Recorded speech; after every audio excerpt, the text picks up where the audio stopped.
flopped back into the seat, grateful to just be in an enclosed space. I felt far less vulnerable in here. Friends of yours? Oh yeah, people from school. Really? That lady looked a little old for a high school student. She's not a student, more like a tutor or something. Well, that was more or less accurate, I guess. She does give lessons. Mom, tell me what you think about William, sweet, sweet bean. And the boy? Oh, that was William. He's a friend. Just a friend? I rolled my eyes. Yes, just a friend. He's cute. Stop it! You don't think so? I mean, of course I do. Of course I do. Oh, really? Ugh, Mom. I mean, he definitely was. I really liked his eyes.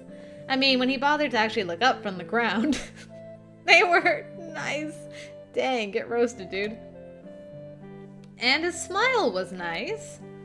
I glared at my mom. But just because I think he's nice looking doesn't mean we're anything but friends. You're turning awfully red over this, friend. Because you're teasing me. Besides, he doesn't see me that way at all. The one time I tried to touch him, which granted had just been a comforting gesture, he had literally run out of the room to avoid it. That didn't exactly speak positive things about his feelings toward me, though I did like to think he considered me a friend, whether his ghost fan club liked me or not. Sounds complicated. When are interpersonal relationships not complicated? You almost sound like you have experience at it. I do have experience with interpersonal relationships. Now you just need to get a boyfriend so you can have experience with that. I just rolled my eyes. She was always like this. In the end, I knew she was mostly teasing, so it didn't bother me too much. I don't know.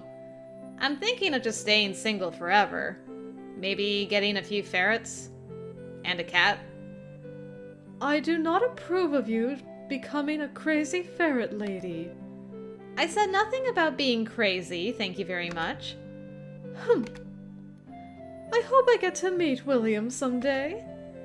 Good grief, I don't think William could handle meeting you. What's that supposed to mean? You know what that means, don't play innocent. You are no fun at all. Nope. Good old Mom. The rest of the way home, I kept thinking about what Guess and William were doing. I wondered if they'd found any other creatures that had gone missing, or if they found the culprit. I still didn't like that they were making William help, but it didn't seem like he was willing to argue. What does he see when he looks at the world anyway? What did it look like when a ghost was destroyed? I hoped it wasn't anything awful. I'd feel terrible if I knew they were making him look at something frightening or gross. I hoped that whatever was going on, they were able to find the culprit and put an end to it soon. And now, it's nighttime. The sensation was already so familiar that when I became sort of half-conscious of myself moving around in the dark, I already knew I was outside. Everything was pitch black, as it always was. Not the sort of black where it just felt like my eyes were closed, but the sort of black where I couldn't tell if they were open or shut in the first place. The sort that made me feel I was wrapped in it completely, as if reality was right there but hidden behind a barrier I couldn't cross.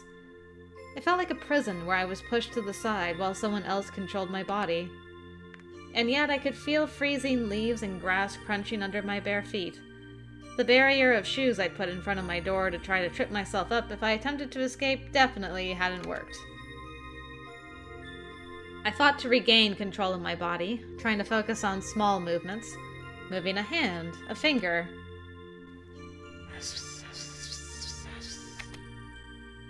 I thought there was a whisper. A voice I couldn't hear with my ears, but inside my head. It was so familiar, and so foreign that it hurt. I jolted awake to the sound of myself whispering something. As soon as my eyes opened, I instantly forgot what I was saying. I wasn't the least surprised to find myself standing somewhere in the woods with one hand resting against a tree. The more emotional side of my brain was trying to panic as I stared at the shadows ahead of me. The rest of me was just so over it all that I couldn't muster the energy to freak out. I flopped back against the tree beside me and glared at the sky through the remnants of fall foliage. My stupid, sleeping self was apparently smart enough to dodge the only booby trap I had figured I could set without alerting the parents that something was up. Darn it! Maybe I should try to tie myself to the bed. Ooh! Or handcuff. Then again, I'd have to keep the key nearby so I could let myself out, and my sleeping self might be smart enough to figure that out as well. And I could think of a host of other reasons that handcuffing myself anywhere was a bad idea. Not to mention the awkward questions if my mom found a pair of handcuffs in my room. Oh god, that was not a discussion I ever wanted to have with my parents. Maybe I could find Mom's stash of bubble wrap from the move and just surround my bed with it. Or something. Anything. Just as long as I never have to tell anybody about this, ever. But first, I just need to get home, wherever home was. There were no lights visible through the trees that I could see. Never a good sign. Shadow boy, it better not be you. There was a large crack and suspicious rustle of foliage off to my left somewhere. I straightened instantly and squinted into the dark, seeking out the shape I knew had to be there. Spencer? No answer. It was Spencer, right? There's literally no reason to hide. I know you're there. My voice was trembling slightly as I tried to convince myself it was definitely my stupid brother. The rustling came again and I backed away, wrapping my arms around my torso. If you're trying to scare me, you can stop. A shadow moved slightly. It was tall. Way taller than Spencer. And then it came out of the trees, and I staggered backwards, biting back a scream. What the diddly? Wow. You're very cool. Ghost wraith thing. Who are you?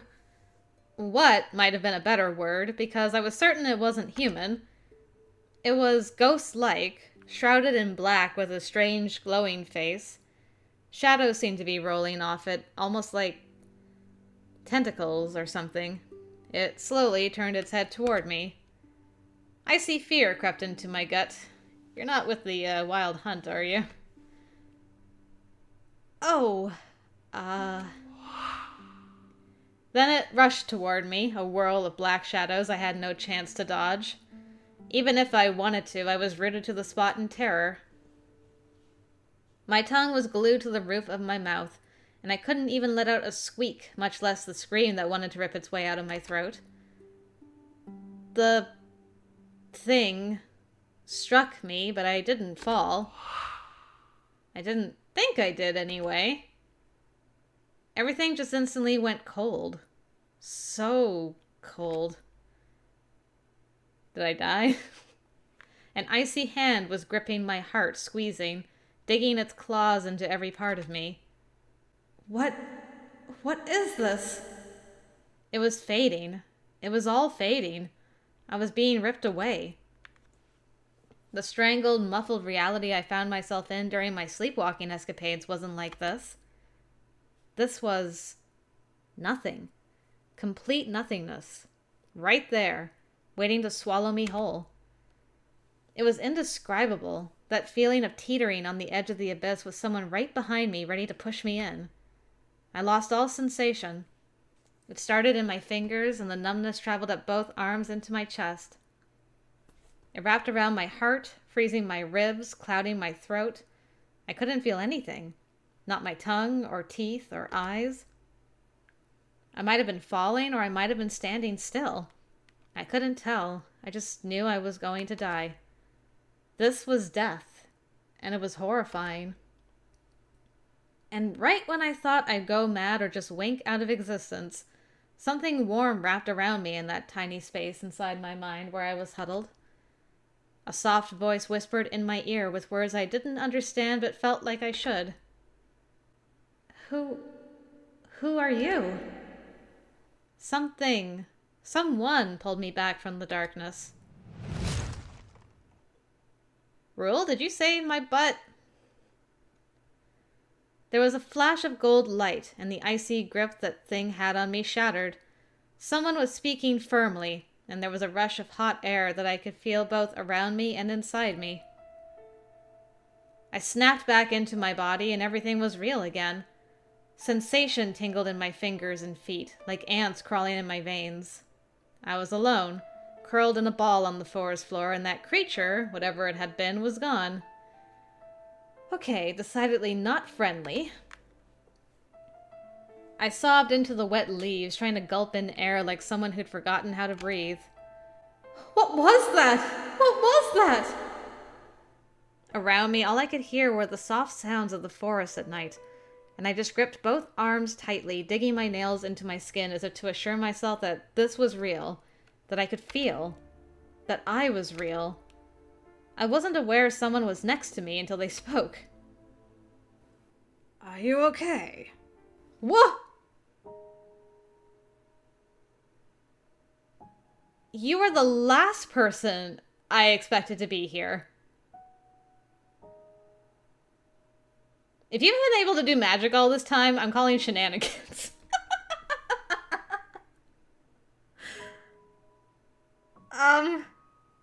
Hi. I let out a choked scream and scrambled away from the intruder before I realized it was Spencer standing over me, looking both bewildered and concerned. I stopped a few feet from him, still crouching like a half-drowned dog. Shaking my head, I tried to speak, but nothing came out. I wasn't okay, though. I was definitely not okay. Spencer hesitated, but crouched beside me, keeping his eyes trained on my face. We need to go back inside. Come on. How do I know you're Spencer? You're being too kind. How do I know you're not just pulling me off to, like, my death somewhere in the woods? I didn't move. I wasn't sure I could. The shaking had completely taken over my body. Spencer wasn't having it, though. He grabbed my arm and pulled. Come on. You have to stand. He dragged me to my feet, and I nearly went down again because my stupid legs apparently weren't sure if they remembered how to work. Walk! I'm trying! I couldn't stop blubbering long enough to snap back at him. Surprisingly, he supported most of my weight as I let him help me back through the trees. I don't think it was kindness on his part. I think it would have just been annoying if I fell. Neither of us spoke for a long time, but when my sobs had slowed to pathetic hiccups, I finally managed to speak. Why are you helping me? My voice sounded weird and hoarse. He didn't answer. Why? It can't be you. You're even dressed for, like, outside. You're not wearing pajamas or nothing. What is going on? Spencer. Why? He stopped and took a deep breath, exhaling slowly. Spencer released my arm and turned toward me. I don't know what that was. I followed you and... He looked away. Something attacked you. I know that much. And I figure you still won't tell me what's going on. Which is fine, because I'll figure it out on my own anyway. I don't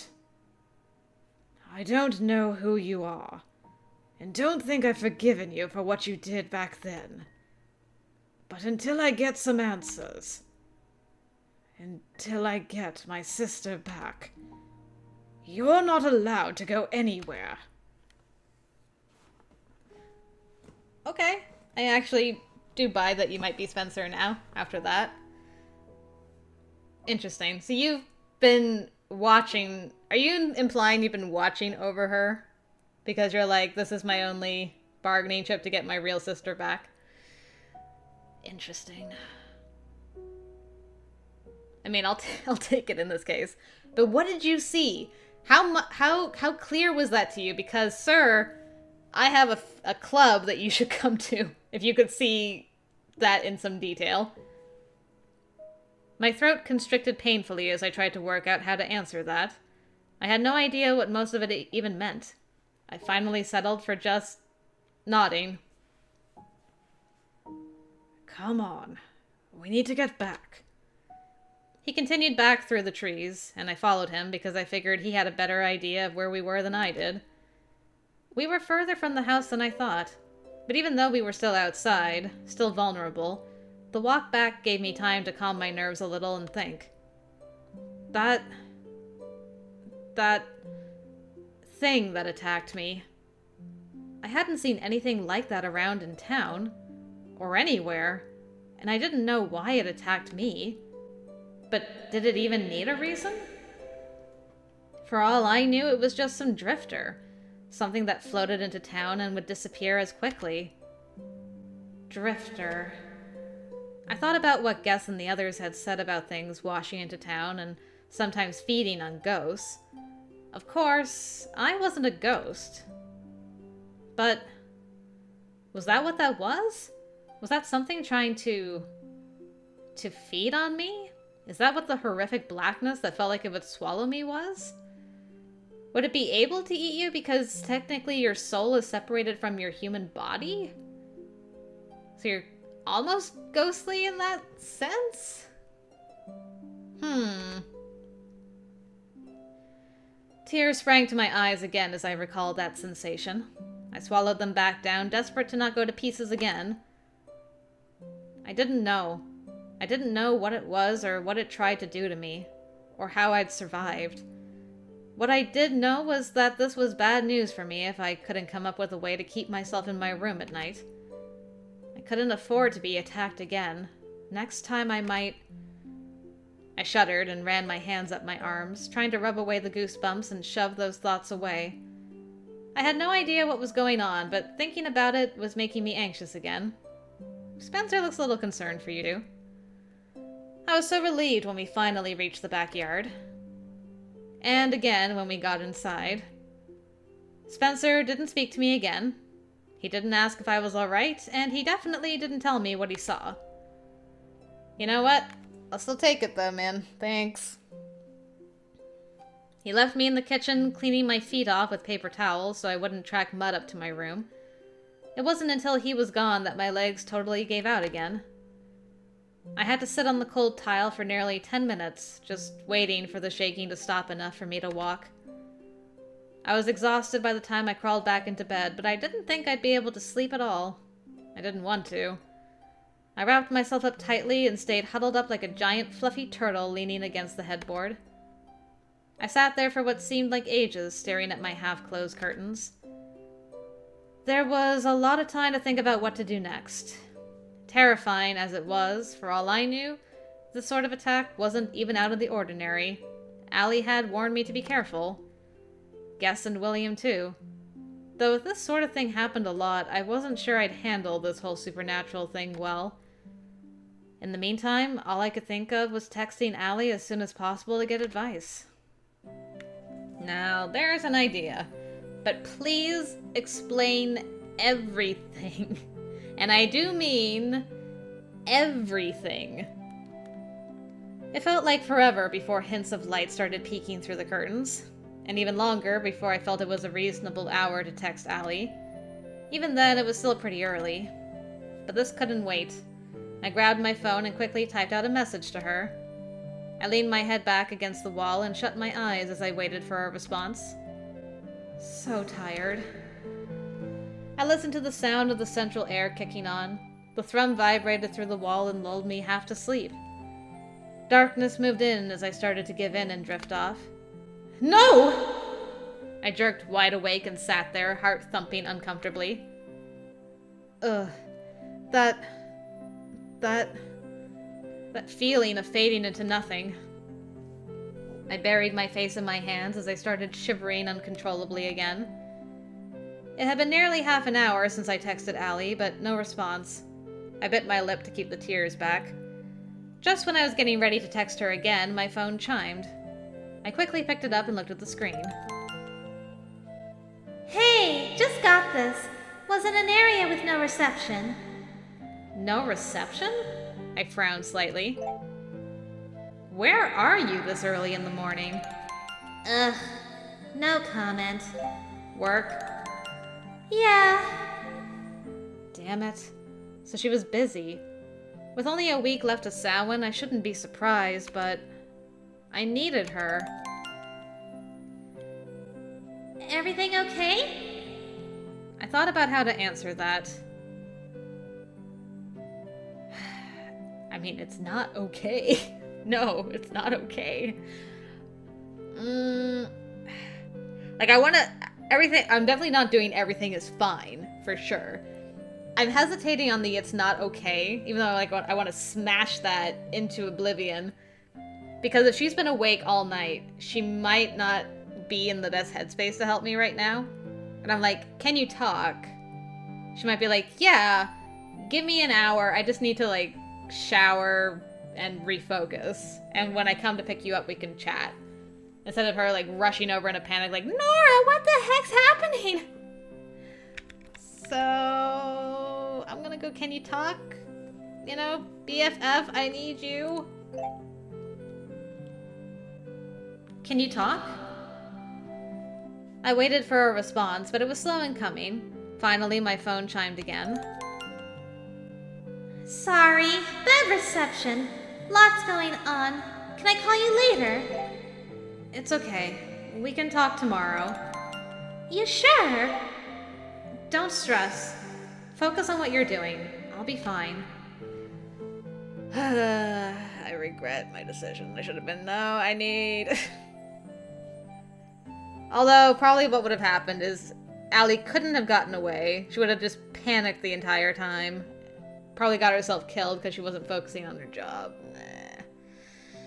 Now I'm overthinking like Nora. Man, this was bad timing. Maybe it was for the best, though. If I had to wait to talk to her, then I'd have to get my thoughts about it together and tell her in a way that wouldn't result in a complete freakout. Yeah, that. You sure you're okay? Yeah, I'm fine. Just focus on work. Sorry to bother you. Hey, you're not a bother. You're. Thank you, Nora. I smiled slightly, but it quickly faded. I bit my lip as I stared at my contact screen, wondering what to do next. One name caught my eye. Someone who was probably knowledgeable enough to give me some advice.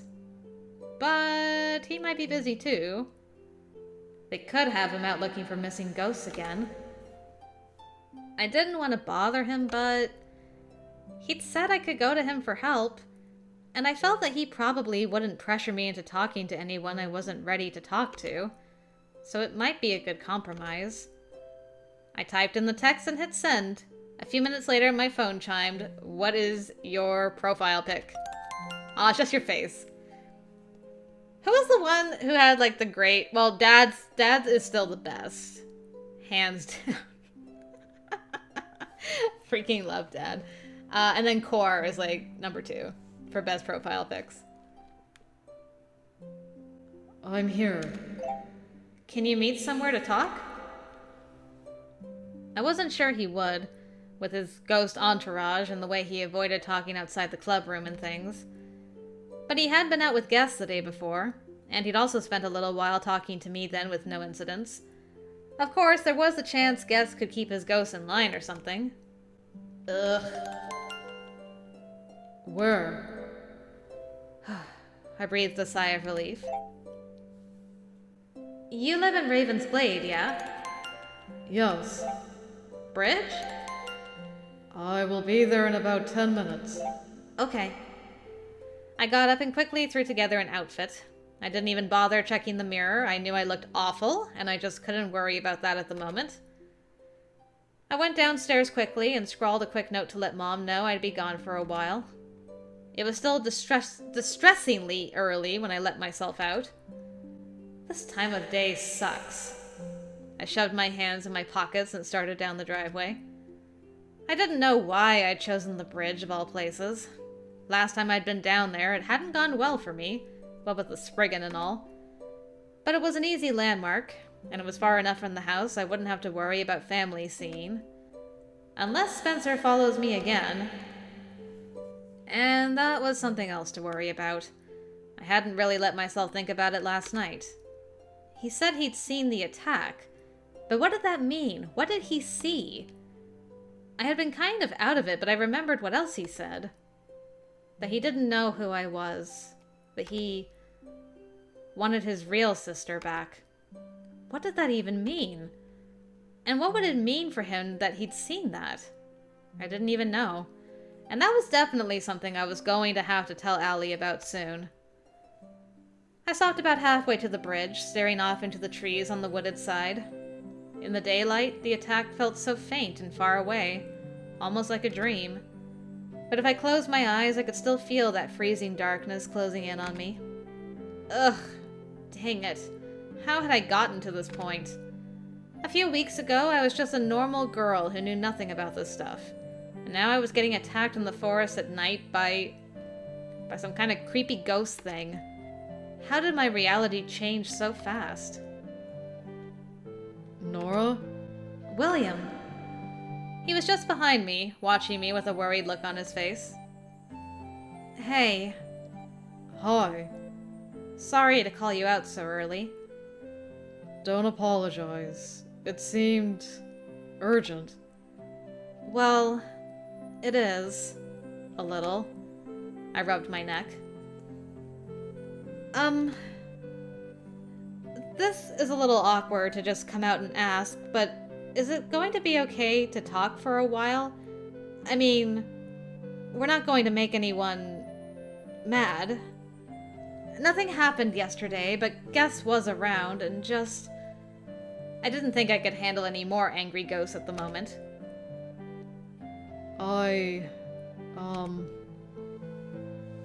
He reached into his pocket and pulled out an old-looking amulet thing. Oh, that is very pretty. It reminds me of the music box in Anastasia. It's pretty. It's a sort of charm that can keep them away. I had it yesterday, too. That's why nothing happened. I thought Guess just scared them away, with her wrench or something. He shook his head, looking down. How come you don't have the amulet all the time? Even she can't do something like that. This works okay. They don't really like me using it, but it's best to keep them away when I'm outside like this. Thank you. I was surprised by how relieved I was. I know you wanted to meet at the bridge. Is it okay to stay here instead? Oh, sure, I don't mind. Is there a ghost there too? I leaned against the iron fence, picking a leaf caught on the rail. How come, though? Is something wrong with the bridge? Bridges are, You don't like water? Though the creek wasn't really all that deep. Deep enough to drown you. No, it's not that. Bridges are just a little uncomfortable for me. Most liminal spaces are. Liminal spaces? Yeah, like graveyards and crossroads and bridges, that kind of thing. Liminal.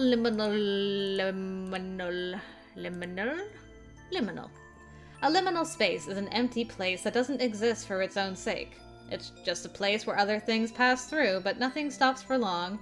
In other words, places of transition, or those that are just a temporary resting spot where things stop, then move on. In the paranormal sense, a liminal space is somewhere the barrier between reality and the paranormal is thinner, which makes them prone to paranormal activity. It's easier for things to cross into our reality there, or even for humans to cross over into other realms. You haven't read about them in your research? I've mostly focused on learning about fairies and things, so it hasn't come up. Liminal spaces are places like bridges, cemeteries, even doorways or mirrors. They're places where the edges of reality are more apparent. The boundary between what's real and what's paranormal thins out. Paranormal things are drawn to places like that. I don't like being in those sorts of places. It can be dangerous. Especially right now when all sorts of things are starting to wake up. Seems like there's a lot of danger lurking around everywhere at this time of year. He gave me a sidelong look. Are you okay, Nora? I flopped on the ground with a frustrated sigh. After a pause, he sat next to me, cross-legged, leaning his elbows on his knees as he watched my face. I looked away, wondering if he was hearing my thoughts again. I don't know. I'll listen. I mean, if you need to talk. I guess that was all I needed. Just that one little reassurance that he'd listen. Because it just all came out in a rush after that. Everything about the start of the sleepwalking to the attack last night. The way it felt like there was someone else there. I was nearly in tears by the end of it. I'm sorry. This is so stupid. I don't know why I'm such a mess. It's not like I'm hurt or anything. I wasn't hurt at all. It sounds like it was very frightening. It's just stupid. The tears spilled over despite my best efforts to keep them at bay. Nora, if something is making you cry, then it's not stupid. It's not stupid to cry. Somehow that made me cry harder, even as I was trying to wipe the tears away. I swallowed hard. I don't know what it was. I've never felt like that before. It felt like dying. And then there was that hand that pulled me back, that light. What even was that? Who was it? I rubbed my face tiredly.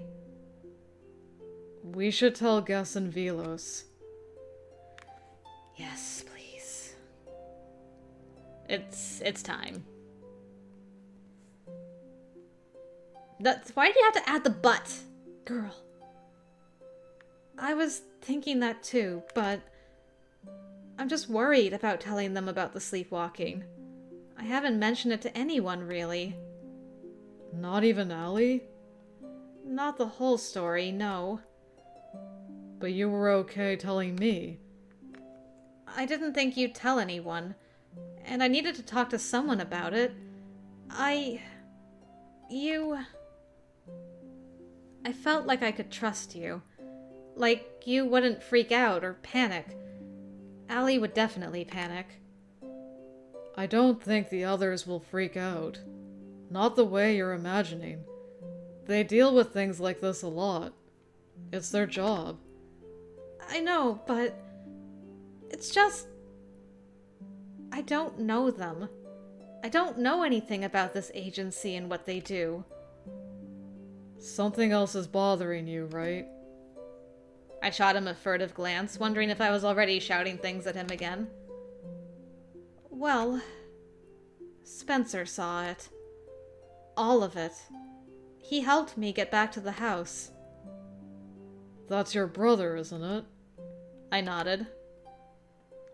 I mean, Allie and I talked about the idea of having to check to see if he was, like me.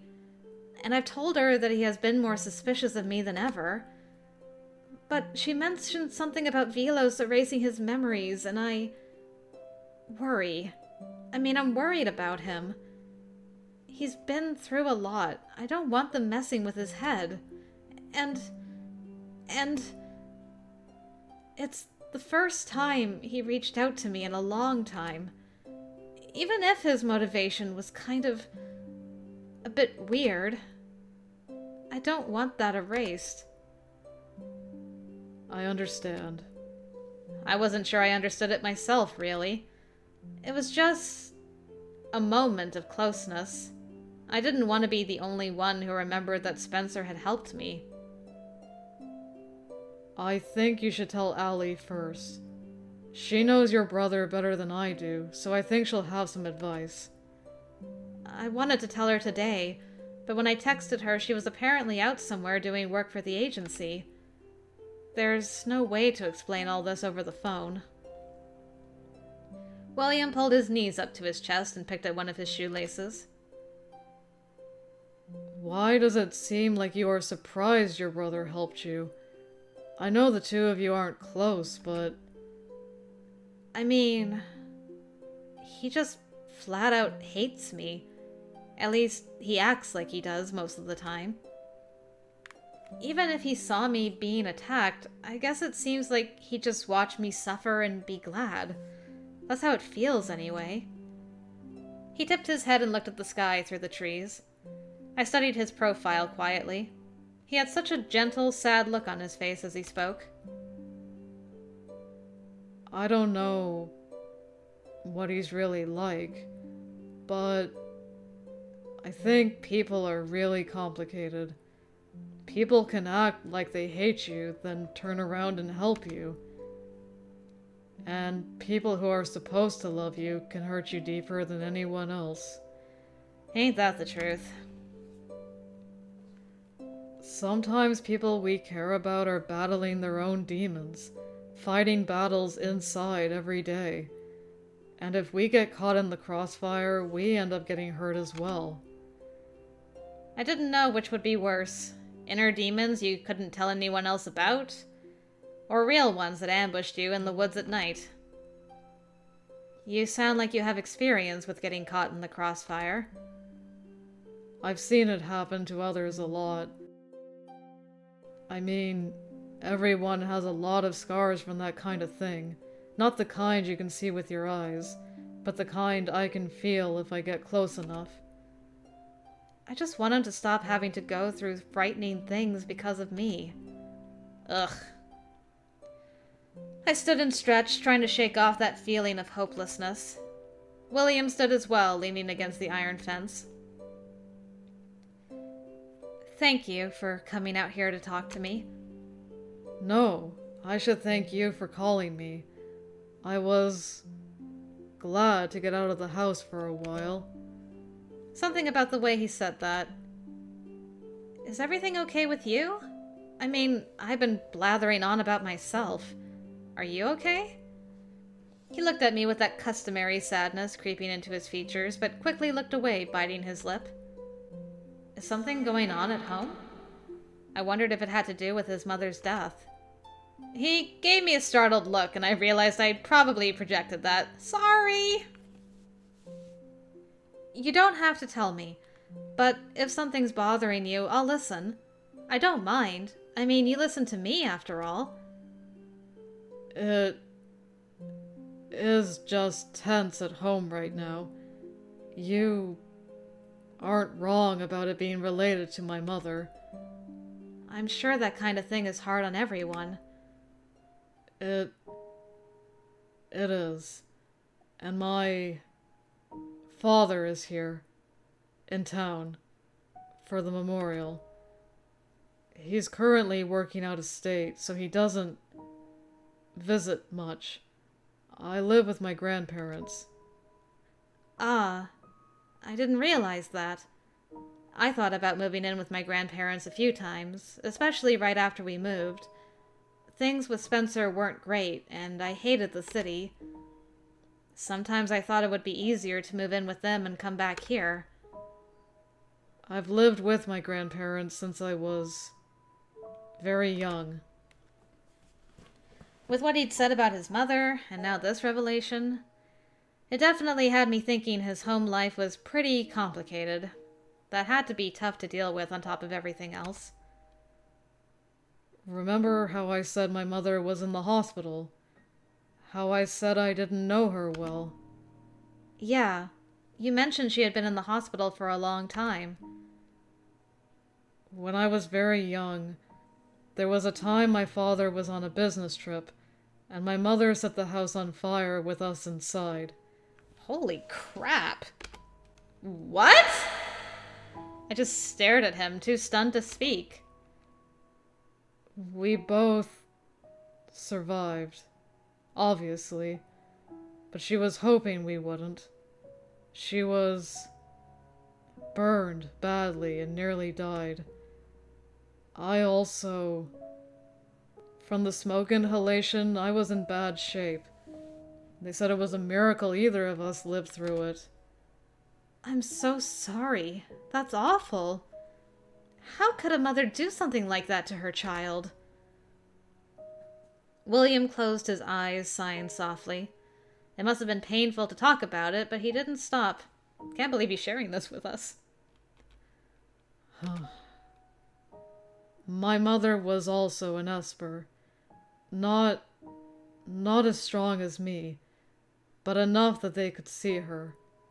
She spent her entire life trying to avoid them, to pretend they weren't there. Okay, I was wondering if your mom happened to be an Esper as well, and just, like, couldn't handle the things she was seeing.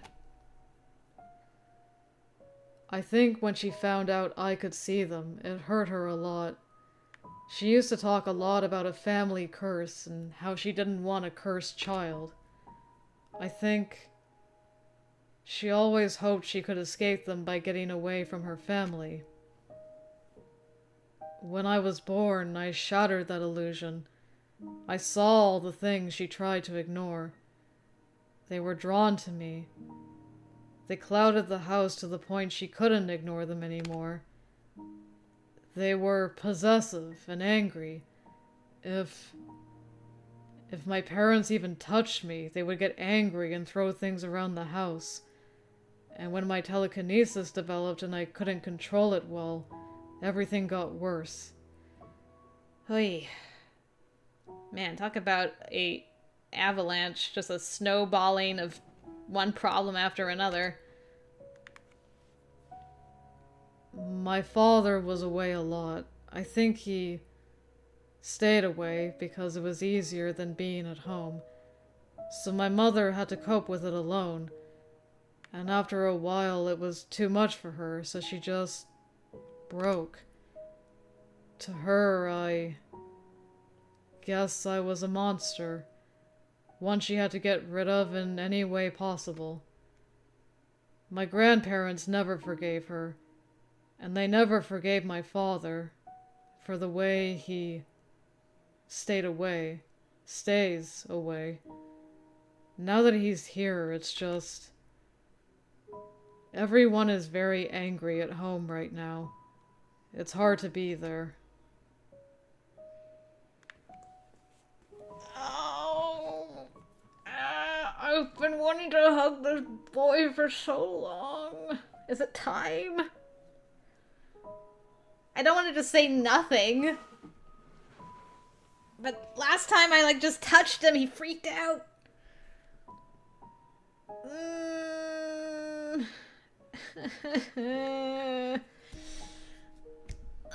Do I risk the biscuit?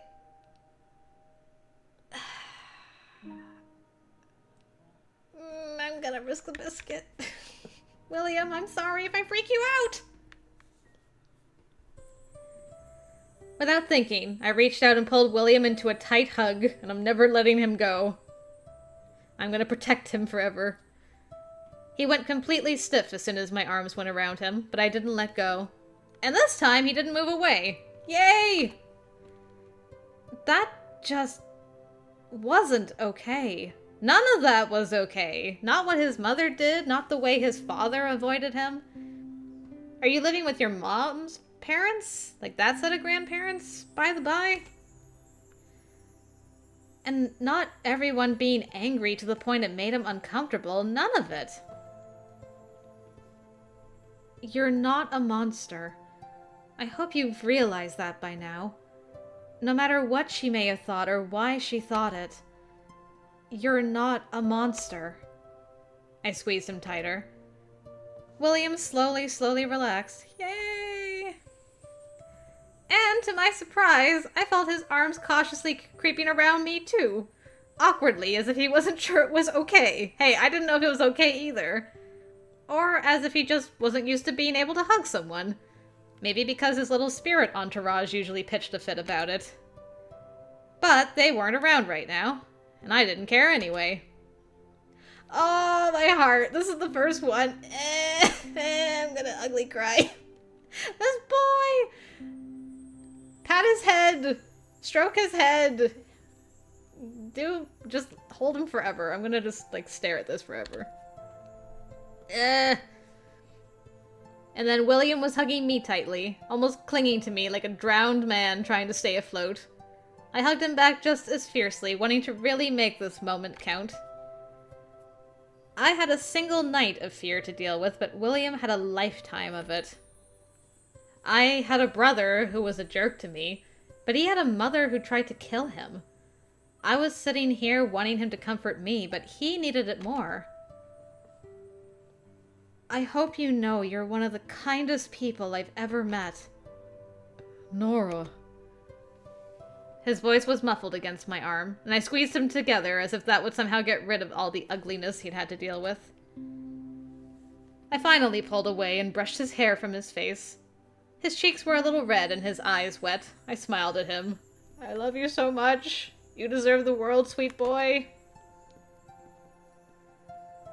I also hope you know I'm really, really glad to have met you. I mean, I know we haven't known each other long, but I really am glad. He shut his eyes and let out a long, soft sigh before he smiled back at me. Thank you. We stayed there together for a while longer, leaning against the fence and just enjoying the cool air and the sound of wind through the trees. But after a while, William straightened carefully and shoved his hands in his pockets. I should go back. My grandmother will worry. And besides, they'll be returning soon, and they'll be angry I pushed them away for so long. That they again. I had no faces or names to associate with that they, but it seemed like their wants, their feelings, their frustrations had a lot of sway in William's life. Will you be okay? Yes. Don't worry about me. I'm going to worry. You can't stop me.